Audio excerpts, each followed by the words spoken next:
And all right, so let's make a formal introduction for our listeners. Good afternoon, Joanne. My name is Claudio, and I'm calling you from Washington, D.C. From the streets of Fairfax City. We're very humble and grateful that Joanne Hogg accepted our invitation to the show. Joanne, welcome to the show. Thank you, Claudio. Very happy to be chatting. Same here. So for those who don't know you, who is Joanne Hogg?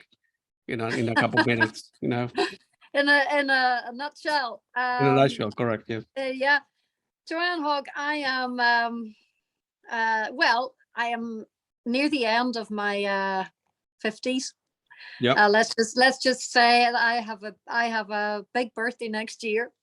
All right. And I am married. I've been married to the same guy for 37 years. Wow. His name is Steve. We have 2 sons who are currently in further education. Yep. One is studying computer science. Yeah. The other one is studying psychology. Good for you. Yeah. Yeah. Yeah. So they both take after me in different ways. And I'm a home person. I'm a homemaker. I call music my most expensive hobby. And my next most expensive hobby is horses. Yeah. But integral to everything that I do and experience and live is my faith as a Christian. And that's been a big influence and very much my identity is part of that, from my childhood right through to my life now. Yeah, good for you. The last 2 years have been very difficult with the pandemic.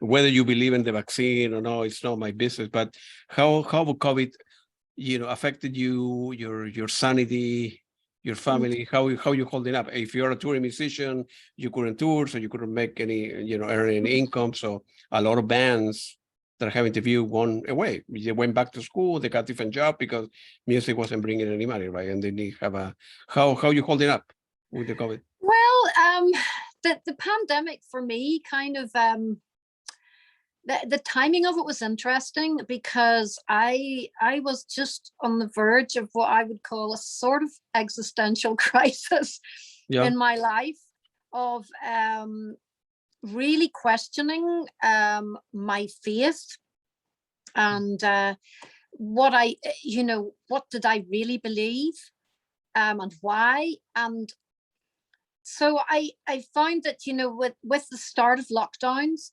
in March 2020, correct, I began to say, okay, well, not going to be going to church anymore. I'm going to start actually reading, studying what it is, what is foundational to what I believe. And so I got into apologetics. I got into a bit philosophy. I never thought I would study again after leaving medicine because I'd had, years and years of just study and exams every year. And by the time I started my short-lived career as a doctor, I was like, I don't want to study anymore. And I got into music. So it was kind of like, for me, it gave me time to get into some reading. But at the same time, I ended up with a house full of young people because my 2 sons, another young musician who I had been touring with just before the pandemic, a young violinist who had just graduated from Yehudi Menuhin School of Music in England. And she was kind of at a bit of a loose end. So she came to live with us. Wow. And then friends of my sons who lived locally, they kind of wanted to spend more time at our house than at home for different reasons. So we ended up with a real kind of little, let's say our lockdown bubble was quite big. Oh yeah. Yeah. So for me, this was a time of there were a lot of conversations with the young people, and a lot of questions, and they were really questioning a lot of things, and just going through that with them was, in a way, although it was awful what was happening, I look back on that first year of the lockdowns, March 2020, right through to, the fall a year later, as at that we got something in that time that I look back on now, and I'm kind of really thankful that we had that. I mean, for me, it was very much practical stuff. I was going to the grocery store every day. I was cooking food, I was cleaning up. But we live out in the countryside, so we have a lot of space. And just fortunately for us, we had April, May, June. We had 3 months of amazing weather, unusual for here. And so we were outside, and I used to think, this must be terrible for people who are in apartments and housing areas where they're only allowed out for an hour a day. So, for us, certainly socially, we were very fortunate. And our neighbors, we have neighbors who are farmers, and they also were they're pretty relaxed about the rules. And so we were socializing with them and being outside. So that family wise, it was a kind of had a positive side to it. As far as being a musician in that, I wasn't very active as a musician before this. I didn't have to cancel any concerts. So from that point of view, nothing really changed. The only thing that did affect musically was I had just finished the recording of the MAP project, volume 2, and it was just about to be mixed, but then the studio closed and we couldn't have contact with the engineer, so that all got delayed for 6 months. But the positive that came out of that was the young musician who had come to live with us, the violinist. She and I were able to spend some time writing some music and recording some new ideas. So one of the tracks on the MAP project, the last track, was actually developed and was recorded during that time. So that was a positive thing to come out of it. And also I ended up applying for a grant that the Northern Ireland Arts Council was giving to musicians and artists who had been affected by the lockdown. And it was a small grant, but applying, you had to have a project in mind to apply for it, because there were certain criteria that had to be filled for them to award the grant. So it kind of gave me a good incentive to plan to record some new songs. And as I was kind of going through my thinking processes and my existential crisis and exploring more deeply my faith, the reasons for it, and also looking at the arguments that other people have. So as I processed all these things, I was writing songs. So the grant that I was applying for, I sort of put forward a proposal to record an album of songs and to record them at home. So I got I got the grant. But there were there were certain conditions. I couldn't spend the money, for example, to buy equipment, but I could spend the money to pay musicians and sound engineer. So that was what I did. I was able to record this project at home. Good for you. And get working with other musicians. So yeah, I mean, lockdown for me wasn't such a bad thing, but it's funny, when you've had 2 years of your social circle and activities kind of all sort of condensing, that I found kind of coming out of it strange, because I realize now all the people, the friends, the musicians that I just didn't see and didn't have contact with for a year and a half. So I'm kind of readjusting to being a more social creature than I was for 2 years. Yeah, no, I know exactly what you mean. Yeah, for me, I was going very fast in my life, right? So I'm a scientist, like your son. I'm a computer scientist. I'm a computer engineer. So, I wasn't happy in many things, but I didn't have the time to think about it because I was going very fast, right?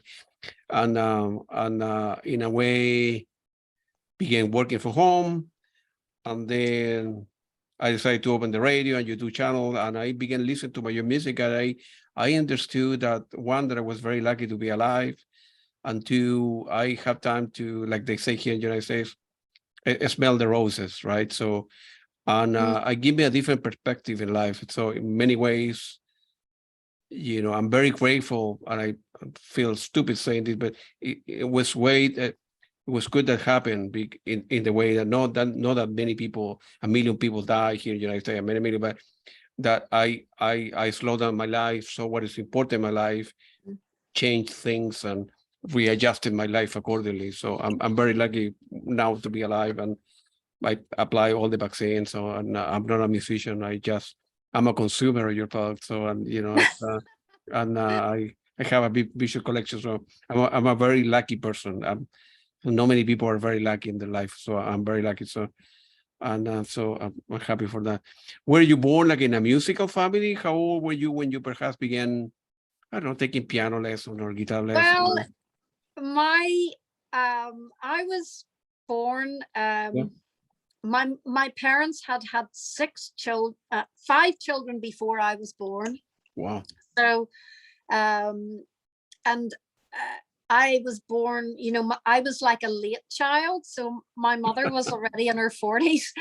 Wow. And by that time, my parents, who had been missionaries in India, had come back to Ireland.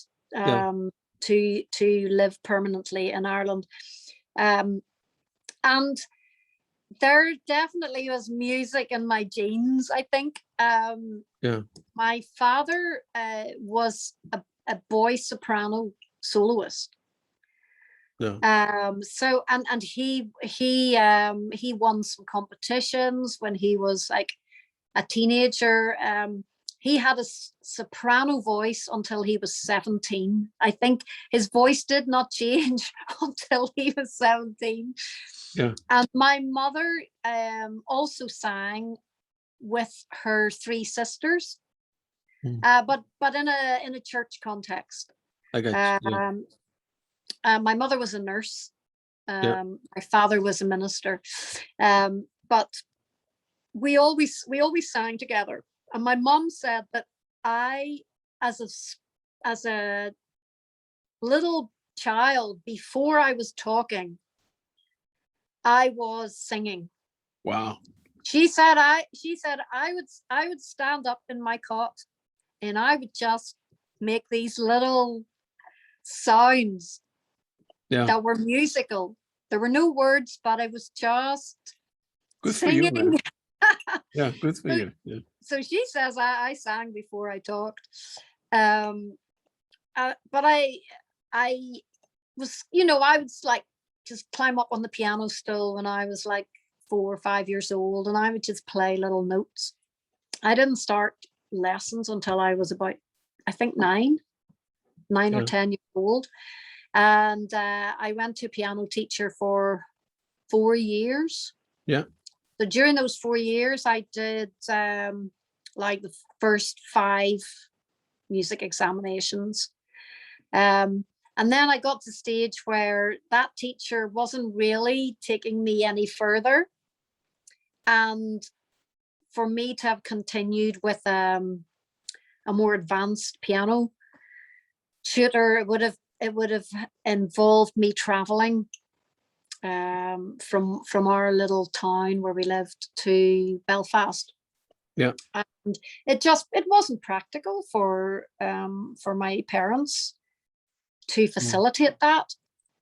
So from I was about 14 until I was 18, my music involvement was mainly in the context of school. Mm-hmm. So I sang in the choir, I played in the orchestra, for like 5 years. I played the oboe. Yeah. That's not that doesn't get mentioned very often, but I played the oboe because that was the only instrument that the school was able to give me, because all the clarinets and the flutes were already taken. So I learned the oboe, and I never really enjoyed it. Yeah. I did some orchestra with the oboe, but when I finished school, I gave them back the oboe. I got you. I don't want to take. What kind of? I mean, beside the school stuff, where are you listening to? I don't know if in your family they have, I suppose, vinyl or cassette at the time. I mean, you knew who jazz rock was, or progressive rock, or no, nothing like that, or any music that was played in the home was either classical music, or like church choral music, or some of the kind of then sort of gospel music. But my father did not like modern music.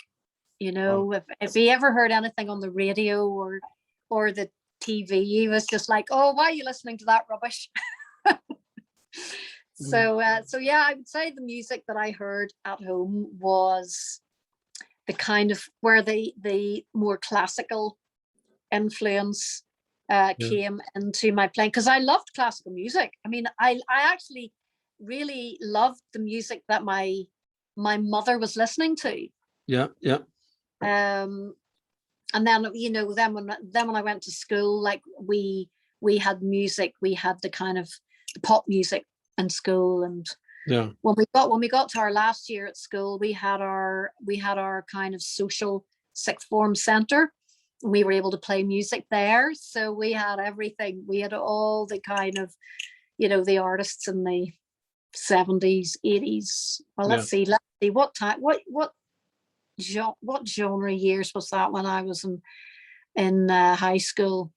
I was born in 63, so by the time I was 11, that was 74.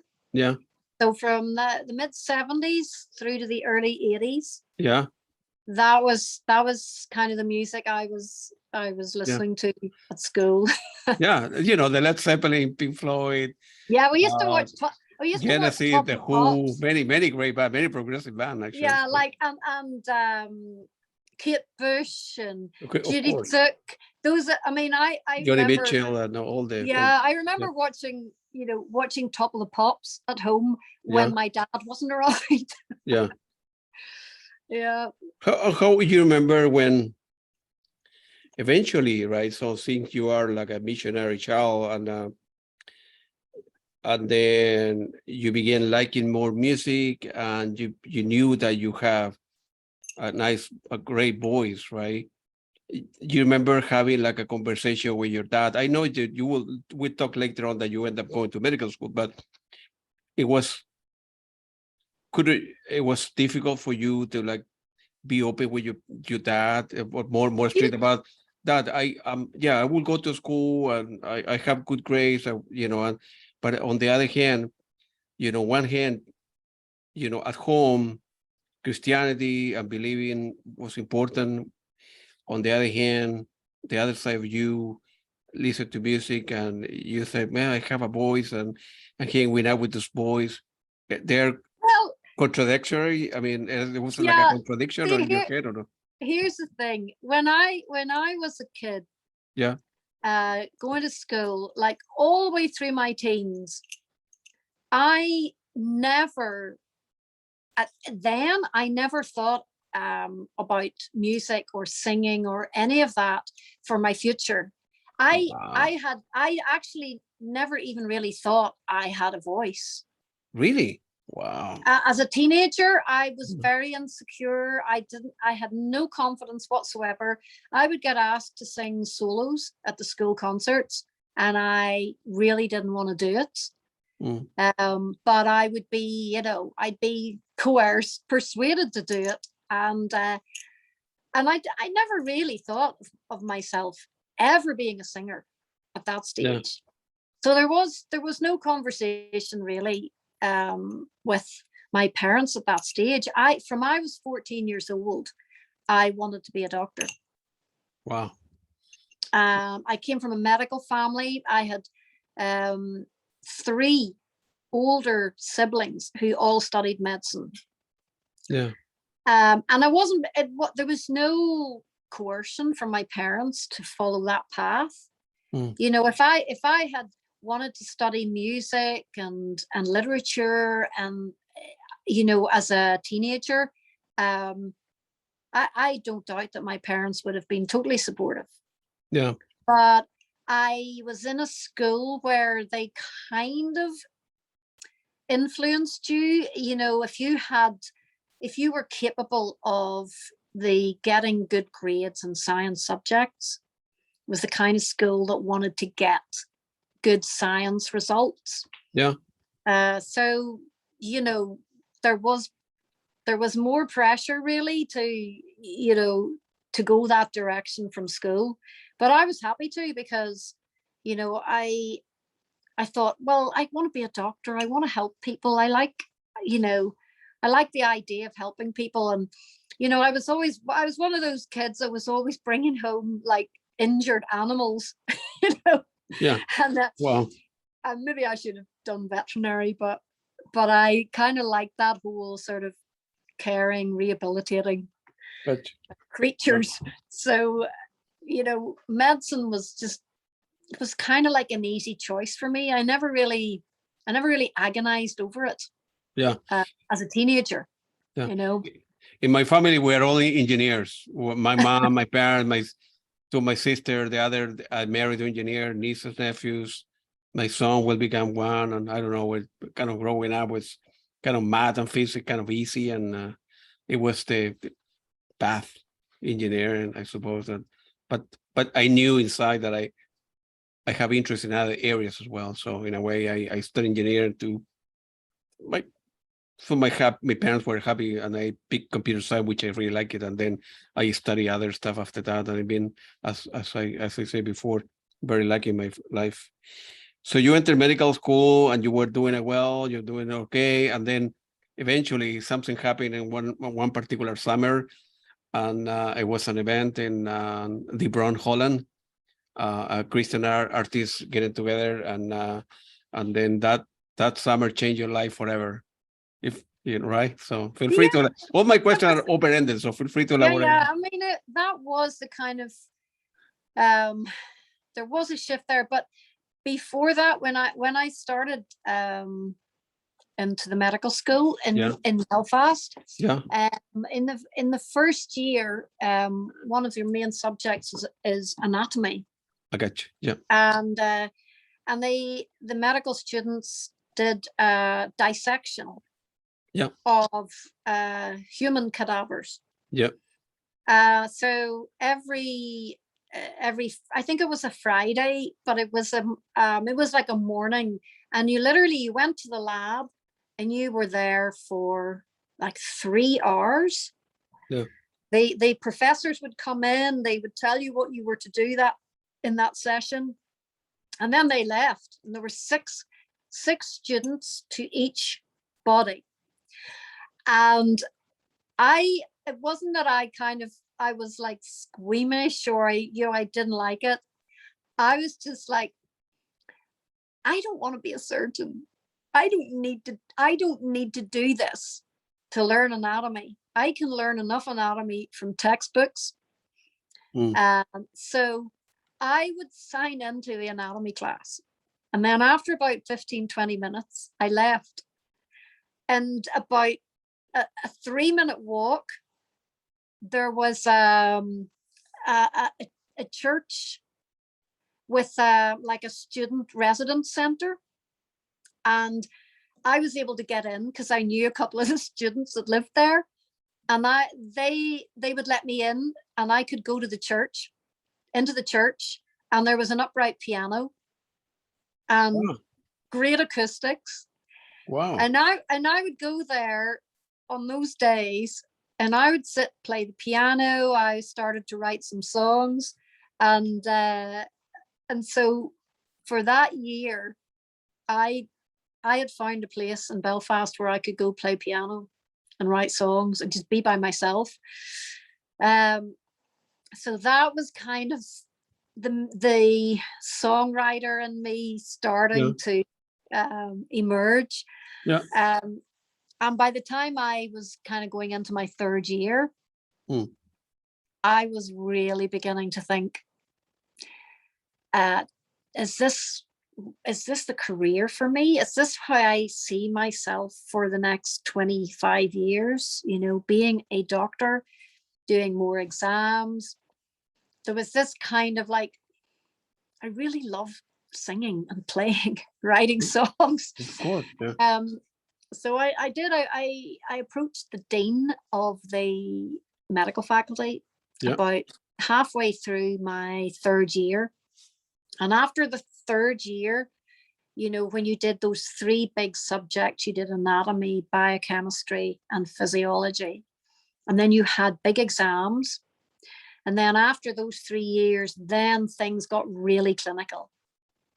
So we had some clinical experience in the first 3 years, but it was mostly the kind of the background for everything, the anatomy and the physiology and that. So I went to the dean, and I thought, maybe I could take a year out, just break the 5 years, because some people did take a year out, but it was always to do like a Bachelor of Science. Yeah. So, nobody took a year out because they wanted to go and, sing songs, whatever. That's right. Yeah. Yeah. So I went to the dean of the faculty, and I think it was like about January time. And I said that I was considering taking a year out after my exams. And he said, well, what exactly would you do? And I said, well, I'm not sure yet. I'm thinking something musical. Wow. And he basically, he got the impression that, I was on the verge of some kind of mental breakdown. So he told me that I needed to go and see the student psychologist, and every week for the rest of that year. So it was really from January right through to May. I went, I think it was Friday afternoon, I went to have a chat with the student psychologist for about an hour. And I don't even really remember that much about it, or what we talked about, or even really what the psychologist was like. I just know I did it. And I then did my exams in June. I did well in my exams, but I had to go and have an interview with the dean after that. And he was totally different. When I went in that time, he was like, well, I've got a really good report here from the psychologist. Mhm. And she has reassured me that you're a very motivated individual, and that, you know, your head is well screwed on. And he said, so I'm very happy for you to take a year out. Yeah. Whatever you do, I'm sure you will be a good ambassador for the university. And that was June. I still didn't know what I was going to do. I just knew I could do it. So yeah, so I ended up in August going to the Christian Artists Conference in Yeah. the Netherlands, and that's actually was ended up being the connection with Frank, That's right. Yeah. the Dutch connection. So yeah, and that really was the start of you know, the beginning of me kind of easing my way out of the To medical music. career. Yeah. Did your parents agree with the decision, or you were on your own Well, at the time? yeah, You were I mean, my father's kind of was very supportive that I would take a year out, but he was absolutely, you know, concerned that I would return. You know, there was a little bit of, you know, uncertainty. Maybe I take a year out and then I won't want to go back. So there was that kind of pressure, you know, that I take this year out, but I really need to be prepared to come back, because my dad said, I think you should finish what you've started. Yeah. For whatever you do after that. But he said, I think you should finish what you started. And you started a degree in medicine, and I think you should finish it, because you might regret it in the future if you don't. Yeah. So so that was kind of how my parents felt about it. And as it turned out, I didn't have to make a difficult decision about going back, because I completely wrecked my voice during that year out. Really? Yeah. I ended up being like a guest teacher with like a Christian youth program in in Denmark. So at the Christian Artists Conference, I was kind of talent spotted by someone who was there to try and find somebody to fit this role that they had, where they wanted someone who had the musical element, but also someone who was from a culturally interesting background. And of course, Northern Ireland was politically interesting. It had the religious element, it had the cultural thing. So this for them was a good profile, because they wanted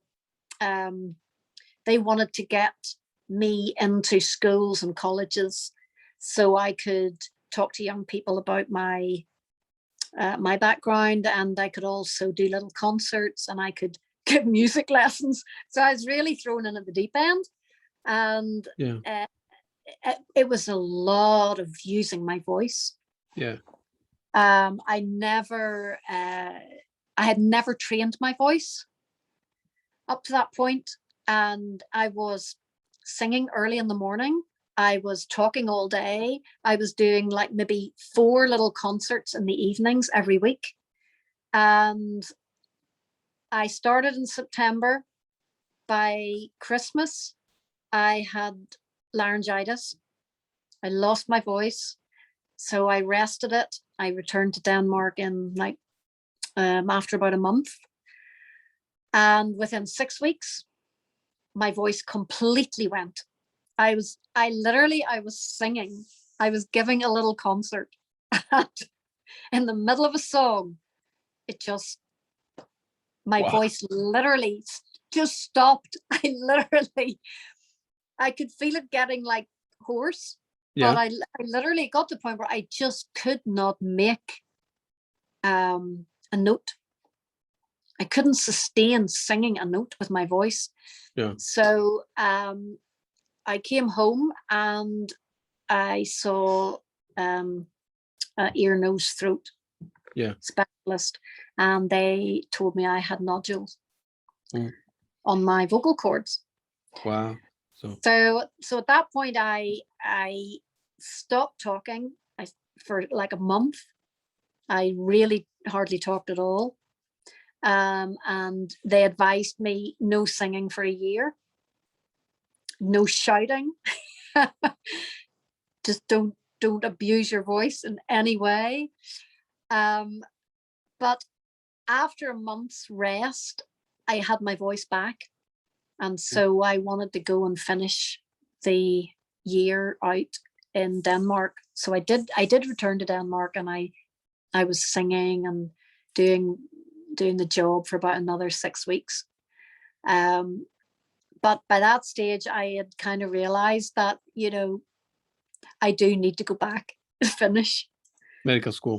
Finish medical school, because, I don't want to put all my eggs in one basket. Sure. and imagine that I could pursue music and singing. Yeah. I imagine during that year, right? During the year, you were writing songs where you were going Fridays to the particular church and playing with the piano and writing song, and then the year out singing and doing some concert. I'm surprised nobody noticed you. Well, this is young girl that go to medical school, whatever. She has a good voice. She got a good presence. I don't know. She's an attractive lady. A record label or somebody who were record label didn't see that in you. Or I know you mentioned that you were very introvert, very shy, but I'm surprised nobody kind of before you end up joining IONA later on noticed you. Well, I don't. I mean, Right? God had that plan. I wasn't meant to be noticed by anyone else, because IONA was the path for me. Of course, yeah. I mean, I suppose I got the attention of Adrian Snell. Correct. Yeah, we'll talk about that. Yeah. Yeah. So that ended up being the connection to Dave Fitzgerald and Dave Bainbridge. That's right. Yeah. Yeah. I interviewed him a couple of months ago. Apart from Adrian Snell, no one else. Yeah. No one else. So you have three things going. You have the kind of your music career at the beginning, going back to the last 2 years from medical school, and was Christianity still important in your life at the time, or were yes, you? It would have been. It would have been. I would say during my university years, I was part of the Christian Union. Yeah. I went to a church in the city that had a kind of good group of students there. I went to some, Christian student events. And there were a few things that I sang at, but not on my own. I kind of teamed up with another couple of guys who played guitar, and I remember we did a few songs at some of the events that they organized. And yeah, we got married. Steve and I got married after my year out. So by the time I was doing the last 2 years of medical school, I was married. And I think, in a way, I think that kind of made me more philosophical about life, because it sort of took the pressure off me in a way. I thought, what's the worst if I fail my exams, or if I really can't cope with this. I'm married. I still got a roof over my head. I can find something else to do. Yeah. And possibly that sort of pressure off. It then became a time when I kind of was able to really thrive within that clinical environment, Yeah. so I became more confident in a way as I just imagined, that I already was a doctor. So I would be like that with patients. And although I was a student, I was still learning. Kind of in my head, I was like, I feel like I'm a doctor now. And so the clinical side of it came naturally to me. So, there wasn't all this kind of like huge big textbooks, that you had to memorize and digest. It was all much more now about, seeing patients and taking clinical histories and doing an examination. And it was like detective work. And so I really enjoyed all that. But, in the background, I was very much still involved in, a church family. My husband was a Christian, so I never really kind of wandered away from church. But I did, as a junior doctor, I began to kind of see the when you're a junior doctor, you're the kind of the first doctor that people see very often when they come in as an emergency. Yeah. Well, they go through the accident emergency, and then they come up to the ward if they're being admitted. And the junior doctor is the one that has to go and get the history and talk to them and everything. And in my first year as a junior doctor, one of the first wards that I had to cover when I was on call was an oncology ward. Yeah. So I was interacting with patients who were young, who were dying, and I think that was kind of that was difficult. But in a sense, I kind of processed that a lot in writing songs. And actually, it was a young patient in the oncology ward that introduced me to the music of Sting. Wow, good. Yeah, I'd never really listened much to Sting or was that familiar with him. But this young man, he was in his early 30s. He was terminally ill. He was married with 3 little girls, and he I would go in to see him, at nights when he needed medication, and he would have earphones in, and I'd say, "What are you listening to?" And many times it was Sting, and that was the person who introduced me to the song "Fragile." Of course, yeah, this very famous song, yeah, by Sting, and it was so poignant. It was so poignant that this song was the song that this guy was listening to over and over. So yeah, that was it was certainly challenging for someone with faith, and you question suffering and all those things. It just occurred to me, I want to ask you, we'll go back and forth between music and your faith. So why, I don't know how to ask this question, but I will ask it anyway. So if God exists and is a powerful person, entity, why it will create suffering? I mean, it's very different for a young person who he or she doesn't have a family, who developed cancer, versus a person who, in your example, right, have 3 kids, young kids, and then the person will die, and there will be his wife and 3 kids on their own. Maybe the mom will need to get a job, and it's going to be very difficult for their upbringing because there will be no people putting food on the table. Why do you think God. I'm not blaming God. I'm not sure. Why do you think something like that will happen? Why some people like you and I, they have a good upbringing and did well in their life, and I never have any cancer or nothing like that, and some people are kind of are has less fortune. That is a Why? hard question. It is a hard question, and it's a topic that I have discussed many times It's an with important question, right? Because friends yeah, who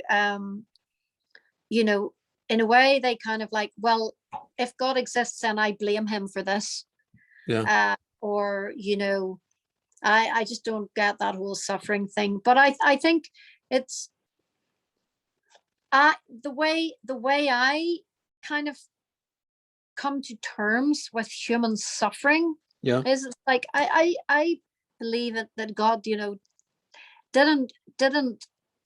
will or desire that humans would suffer the way we do. It's like it all went wrong. It fell apart right way back at the beginning, when God creates this human being, this creature that yeah, God has created to be in a way similar to God. When it talks about God making man in his image, yeah, I don't think he made humans to be like little mini gods. He created a creature that was capable of love, of imagination, of will. All the other animals, they're all creatures of instinct, and their behavior is instinctive. But humans are special. Like, God breathed into this organic matter, and it becomes a human soul. And we're created. We were created, I believe, to worship. And I don't mean in that in a way like some people say, well, like, that just makes God sound like, this massive ego that wants to be worshipped. mm, But it's not how I understand that, because we all worship things. It's like worship is like adoration. It's like something or someone that makes you feel so alive and so joyful and so expressive. It's like you go to, a concert of your favorite artist, and you just you can hardly express how much you enjoy this. that's And right. it's like Yeah, that is how humans were to enjoy God, in relationship with God. But we had to have the free will. And I know you can philosophize a lot about free will, but I think it's kind of an integral thing that God didn't create humans to be like kind of robots. We would have to choose who we love, what we love. And it's like that. It's people talk about this, that they talk about the term original sin, or humanity just falling out of grace, out of favor. And this whole kind of it was like set in sequence, this, like, it was like catastrophic, what then played out. Because we once that relationship, it was like innocence. It was like innocence was lost. And once that relationship was broken with God, mm, we're kind of like, from that point on, we're all kind of we're kind of spiritually dead, in a sense that we've got this nature that is just like, it is a little bit it's a little bit like, instinctively now, I want what's best for me, and it's about survival, as opposed to the sort of, this being able to live totally free of your own desires and impulses, because you just live from a position of enjoying God, creation, and giving, just being able to freely give all the time to other people. And it's like, with that, the beginning of what we call sin is what separates us. And all the chaos, all the suffering, everything it was like the natural sequence of events from what happened in the beginning. And that's the beauty of the gospel. It's the beauty of the true gospel, is like, well, what does God do about this? God doesn't want people to suffer and die. God didn't, decide, right, I'm gonna wipe out all these people with a horrible disease. It's just the breakdown of what was perfect. It was all created perfect, and we can't get that back ourselves. It's like, we talk a lot about having to save the planet, and the problem isn't that we don't want to save the planet. The problem is that in order to save the planet, people have to stop being selfish, stop being consumers, stop wanting what's best for them, stop wanting instant gratification with everything. And people aren't going to change unless God actually restores them. We're not really that good at changing ourselves. We can try, we can do our best, but my best is still pretty it's pretty rubbish, really. Yes, no, I know what you mean. Yeah, I wanted to know your point of view. So eventually you finished medical school. You had a husband. Your dad was happy that you make a promise and you fulfill your promise. You were on your own anyway, and then you end up meeting Adrian. And then feel free to elaborate how you end up joining, helping out with the Alpha and Omega tour in Switzerland, I think it was. Yeah, it was just, the whole connection with Adrian was just like another of those little things in my life that happened that I had no control over, in a way. It's like things that seem quite random, but looking back, that was just like another little piece in the puzzle. And I came across Adrian Snell at the Christian Artists Conference in the Netherlands, and Adrian was doing a seminar. So I went along to his seminar, and I plucked up the courage, at the end of the seminar, to ask him, to tell him that I, what I was doing, and he said, well, what ferry how are you traveling back to the UK? And I said, well, I'm actually getting the ferry. And he said, well, I'm getting the same ferry. So we said, maybe we could have a chat. And so we met on the ferry on the way back to the UK, and we chatted for about an hour. And at the end of it, he said, when you get home, why don't you record a few of your songs? Yeah, wow. And send them to me. So I came home. I don't remember what songs I sent to him. But I all I had to record on was like a cassette recorder that you popped a cassette in. So I sat on top of the piano and I pressed record, and I sang 3 songs. Good for you, man. Good for you. And that's what I sent to Adrian. And when he heard them, he wrote me a letter, and he said, I really like your songwriting, and he was very positive. He didn't really criticize anything, and he said, I want a female voice to sing one song on the concept album Alpha and Omega. He said, and I think your voice would be perfect for it.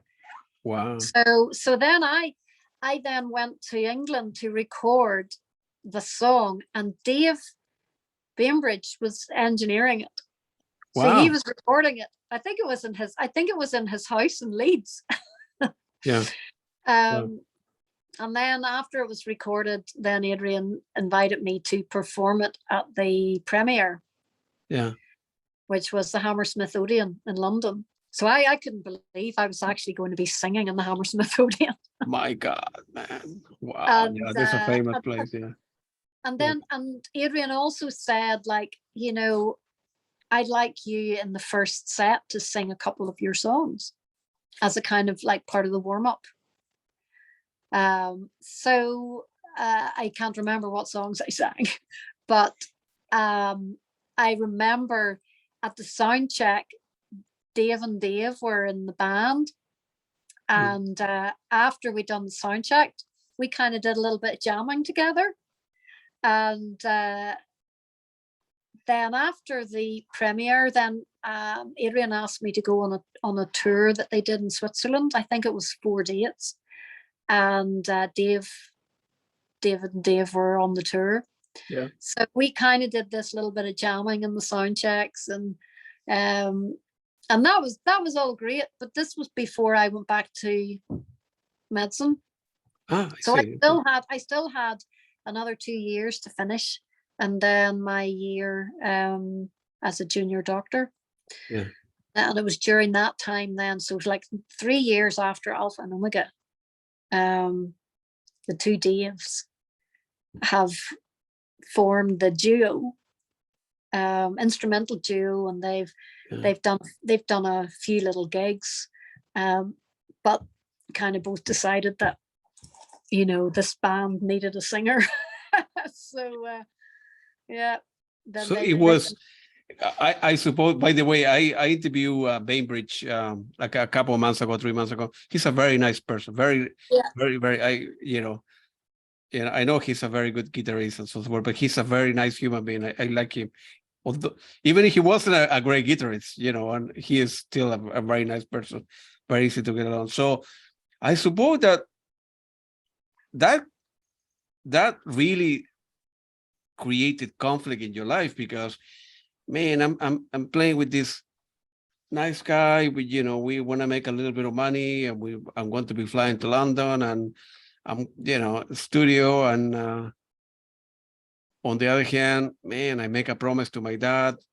I need to go back to Ireland, finish medical school. What do I do? And you gain more confidence, right, as you were playing with them, and you tour a little bit, and so it must have been a difficult decision for you to make it, imagine, right? Because going back to medical school and forget about music a little bit versus forget medical school, let's give a try in the music business, and you were married, and see how it goes. And have you had the conflict and happen in your life at the time? And well, I don't really, at that stage, it wasn't really a conflict. I was the tour that I did with Adrian and the band was in the summer break between like my fourth year and fifth year. And by that stage, I was kind of, really committed to graduating. Oh, I see. And finishing. And so for me, it was a fun trip to do. I'm not even thinking at this stage. I'm not thinking of a career in music or being a singer or any of that. I'm just like, because of the trouble I had with my voice, I had sort of parked that in a way, because I didn't want to build up my hopes, that I was going to do something like singing in the future, and then find that, it just wasn't going to work because, I had this voice problem. So I was content really to be finishing my degree and was very happy when I graduated, and I was quite excited about starting work as a junior doctor. But I didn't expect that, you know, halfway through that year as a junior doctor that I would get ill. Yeah. And that illness led to me being off work for several months, and then having to do another 6 months so that I would be properly registered as a doctor. Yeah. So I had that time off with illness. I then went back to work, but I was still struggling physically, you know, to do the job. And after the 6 months, Something happened with your camera. There you go. Yeah. hello, yeah. Do you know what? It says low power mode on my phone. Yeah. So even though it's fully charged, it's sore on the battery. Yeah. Okay. Yeah. What? So even though I was kind of then out of the rotation, so rather than continue working, the medical advice was, you know, you've got your registration now, just take time off to convalesce. You can do some locum short periods of working until the start of the next rotation.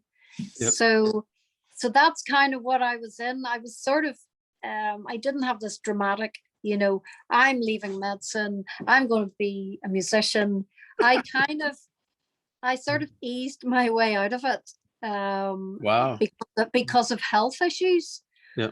And while I was in that sort of 6 month convalescing, you know, I was doing these like 2 weeks, 2 weeks of work to cover for somebody who was on holiday or whatever. And it became further and further apart, you know, the little periods of working. Sure. And it got to the point where I was kind of like thinking, I'm not sure I want to go back to the pressure and the demands of this job. Of course, yeah. So yeah, and it was at that stage when I was kind of in limbo that David and Dave contacted me. Wow. Yeah. To say, would you be interested in being part of this band? So, and honestly, I think if I hadn't been married at that stage and I hadn't had, you know, a roof over my head, I didn't have debts, I wasn't under pressure to have, you know, a good salary every month. If that had been my situation, it would have been a harder decision. But, you know, my husband, Steve, was always supportive. And at that stage, he said, I'd rather be married to a poor musician than a grumpy, tired doctor. He's a good man. Very good decision. That's the reason you marry him. So. Yeah. You need to recharge the phone, by the way, or what you want? I'm not sure. I'm just wondering if I actually also need to put our dinner in the oven. Yeah. Because I told my husband, I said, I'm sure this will be an hour, and then we'll be done. We can do part 2 and then we can do part 3. That's fine. I mean. Yeah, well, maybe we should, because I think obviously it's very easy for us to chat. I'm quite sure. Yeah. We haven't even started, right? So I'm quite sure I can talk to you for I don't know 5 hours, and it's good. As I said before at the beginning, my job, so to speak, is a conversation between two people that like music, is to, you know, visit your life in sequential order, and I want to do it properly. That's what I ask people to, you know, take time, and we can do part 2 and then we can do part 3, because there's a lot of I want people to get to know you as a different side of John. You know, everybody know you from, you know, the band that you were, but you have done a lot of work. You even do some work with Robert Fripp, and you did a lot of work on, you know, as an independent person, and working as a musician, and you release another CD some like 20 years ago with Moja Brennan from Clanat. So I want people to know that kind of stuff. People just associated with Iona, but it's not true. You are a lot more than that. Of course, Iona was very important part of your life, but the other side, people don't know, and I want them to ask you, and so you can convey that message. That's what I'm saying. So, all right, so let's do that. Put food for your family in the oven, and then we will send you an email, and then we'll coordinate time to do part 2 and then part 3 and so forth. Sounds Yeah. good. Yeah, sounds good. It was very nice talking to you, and say hello to your husband, and you're a very good person. So I'm happy I'm talking to you. Pleasure meeting you. Same here. Bye. Okay. All God right. bless you. Thank you.